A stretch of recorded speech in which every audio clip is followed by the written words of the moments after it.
Hello everyone, एक नई vacancy release हुई है Indian national centre for ocean information services की तरफ से, जो कि एक ऑटोनॉमस बॉडी है और ये ministry of earth science government of India के अंडर में आती है। सो यहाँ पे जो पोजीशन आपकी रहने वाली है रिसर्च एसोसिएट की है, उसमें टोटल वैकेंसी आपकी 9 है और जूनियर रिसर्च फेलो की है जिसमें टोटल वैकेंसी आपकी 30 है, जो कि बहुत ही ह्यूज अमाउंट में वैकेंसी जो है आपकी निकली हुई है। पहले स्टार्ट करते हैं जूनियर रिसर्च फेलो की पोजीशन से।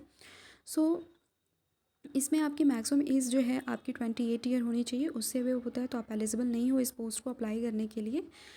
बाकी अकॉर्डिंग टू गवर्नमेंट रूल आपको यहाँ पे एज रिलैक्सेशन दिया जा रहा है। आपको यहाँ पे जो सैलरी दी जा रही है 37,000 पर मंथ प्लस एचआरए दिया जा रहा है।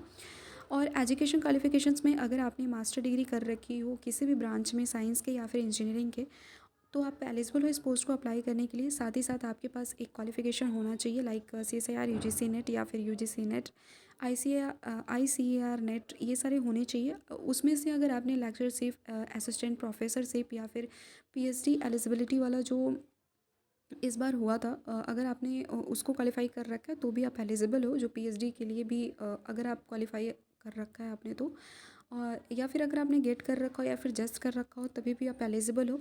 अगर ये सारी क्वालिफिकेशंस अगर आपके पास नहीं है और आपको इंस्पायर फेलोशिप वगैरह अगर मिलती आ रही है तो भी आप एलिजिबल हो इस पोस्ट को अप्लाई करने के लिए। और जो भी कैंडिडेट्स जो हैं उनके मिनिमम 60% मार्क्स बनने चाहिए for general and OBC candidates के लिए, एंड 55% मार्क्स होने चाहिए ST SC EWS PWD candidates के लिए मास्टर्स लेवल्स में। एंड बैचलर डिग्री में आपने फिजिक्स या फिर मैथ्स या फिर केमिस्ट्री जो है एज एन इलेक्टिव सब्जेक्ट या फिर सब्सिडरी सब्जेक्ट आपका होना चाहिए, मैंडेटरी है। और जो भी आपकी ये जो वैलिडिटी जो है, आपने जो PhD एलिजिबिलिटी टेस्ट दे रखा है नेट के थ्रू या फिर असिस्टेंट प्रोफेसरशिप या फिर लेक्चरशिप, तो उसकी जो एलिजिबिलिटी जो है आपकी सितंबर 2025 तक होनी चाहिए। एंड इसमें आपको सैलरी जो दी जा रही है 37,000 पर मंथ प्लस एचआरए दिया जा रहा है। टेन्योर जो है आपका 4 ईयर का रहने वाला है। और इसमें जो भी कैंडिडेट्स सेलेक्टेड होंगे, इनरोल करेंगे वो PhD के लिए 2 साल के अंदर ही आपको इनरोल करना होगा। और आपके परफॉर्मेंस के बेसिस पे सेटिस्फैक्ट्री परफॉर्मेंस अगर आपका रहता है तो आपके जो ये एक्सटेंशन हो जाएंगे 5th ईयर के लिए भी। और फिर जो आपका रिसर्च एसोसिएट का जो पोजीशन जो है उसमें आपकी जो एज जो है 35 ईयर होनी चाहिए। एंड आपको यहाँ पे सैलरी जो दी जा रही है 67,000 पर मंथ दिया जा रहा है।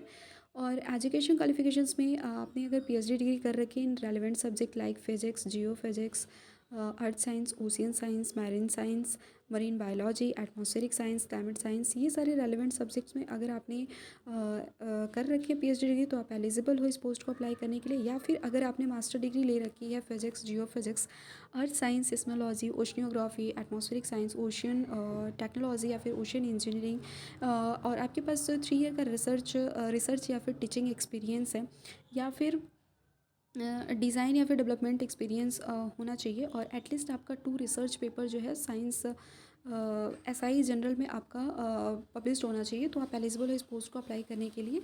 और यहाँ पे डिसरेबल जो क्वालिफिकेशंस जो है आपको दे रखा है कि क्या क्या चीज़ें यहाँ पे होनी चाहिए। अगर आपके पास नहीं है फिर भी अप्लाई एलिजिबल हो इस पोस्ट को अप्लाई करने के लिए।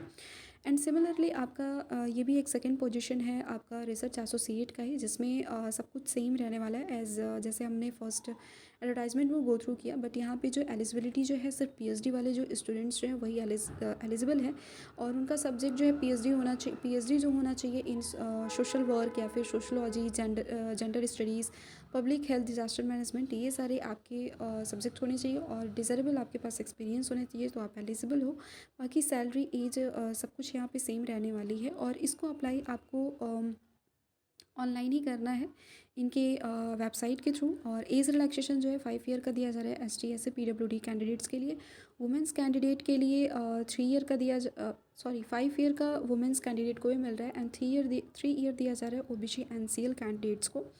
और इसका जो सिलेक्शन जो रहने वाला है आपका इंटरव्यू, सिंपली आपका इंटरव्यू रहेगा। बट अगर नंबर ऑफ़ कैंडिडेट अगर इंक्रीज़ कर जाते हैं तो वो स्क्रीनिंग के लिए आपका रिटन टेस्ट भी करा सकते हैं। एंड जो भी कैंडिडेट शॉर्टलिस्टेड होंगे उनको ईमेल के थ्रू इन्फॉर्म कर दिया जाएगा। So this is all about. और ये सारी इन्फॉर्मेशंस दे रखे हैं कि आपको कितने साइज़ की अपनी फ़ोटोग्राफ एंड क्या क्या डॉक्यूमेंट्स से सारी चीज़ें आपको अटैच करनी है। यहाँ पे ये सारी चीज़ें आपको दे रखी हैं like 10th 12th bachelor degree जो भी आपको अपलोडिंग वगैरह करना है, तो ये सारी चीज़ें आपको दे रखी है। और इसको अप्लाई करने की जो लास्ट डेट जो रहने वाली है आपकी 10 फरवरी 2025 5 बजे तक की रहेगी। So this is all the thing.